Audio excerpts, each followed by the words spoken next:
राजधानी रायपुर के अंबेडकर चौक पर छत्तीसगढ़ मुस्लिम समाज द्वारा वक्फ संशोधन विधेयक के खिलाफ जोरदार प्रदर्शन किया गया। प्रदर्शनकारियों ने केंद्र सरकार द्वारा पारित वक्फ संशोधन विधेयक को असंवैधानिक बताते हुए इसकी तीखी आलोचना की और सुप्रीम कोर्ट में दायर याचिकाओं को अपना समर्थन दिया। मुस्लिम समाज के लोगों ने कहा कि ये विधेयक न केवल भारतीय संविधान की मूल भावना के खिलाफ है, बल्कि ये अल्पसंख्यकों के मौलिक अधिकारों और धार्मिक स्वतंत्रता पर सीधा प्रहार है। उन्होंने कहा कि वक्फ संपत्तियां मुस्लिम समाज की ऐतिहासिक, धार्मिक और सांस्कृतिक धरोहर है, जिन्हें किसी भी हालत में कमजोर नहीं होने दिया जाएगा।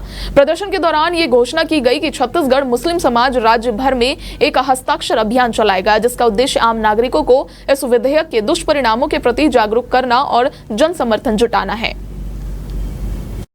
मुस्लिम समाज विरोध नहीं कर रहा, जो मुस्लिम समाज के ठेकेदार हैं और जो मुस्लिम प्रॉपर्टी में कब्जा किए हुए उन लोग विरोध है। समाज के कौन लोग हैं? यहाँ पर ही 15 लाख में 150 लोग भी नहीं आए।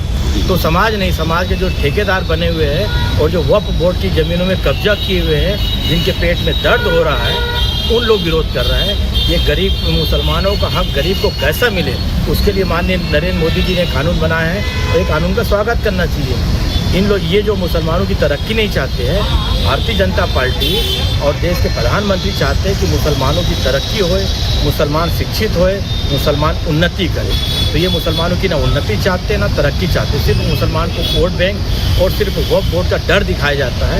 वक्फ बोर्ड का डर वाले कुछ बात नहीं, मुसलमान की तरक्की वाला भी। यहाँ खड़े होकर बोलने के लिए अधिकार रखता हूँ ना, क्योंकि मुझे संविधान ने अधिकार दिया कि मैं यहाँ खड़े होकर बोलूँ। तो एक मस्जिद में इमाम क्या बोलेगा, आप एक कैसे तय कर सकते हो? तो ये इन सब चीज़ों को ध्यान में रखते हुए हम लोगों का विरोध जारी रहेगा और हम लोग विरोध करते रहेंगे। अच्छा, एक चीज़ बताइए सर कि 10 साल से, पिछले 10 साल से शासन किसका था? केंद्र में बीजेपी का शासन था ना। तो भ्रष्टाचार अगर था और अगर आपकी नाक के नीचे अगर भ्रष्टाचार हो रहा है तो जिम्मेदार आप हैं उसको भ्रष्टाचार करने के लिए। राजेश अली वकील साहब, सलीम भाई, इन लोगों के नेतृत्व में हम लोग काम करेंगे। धर्मराज महापात्र साहब और तुहीन साहब, ये सब लोग हमारे साथ रहेंगे। आप लोगों ने शॉर्ट नोटिस में यहाँ आया, उसके लिए मैं बहुत शुक्रगुजार हूँ।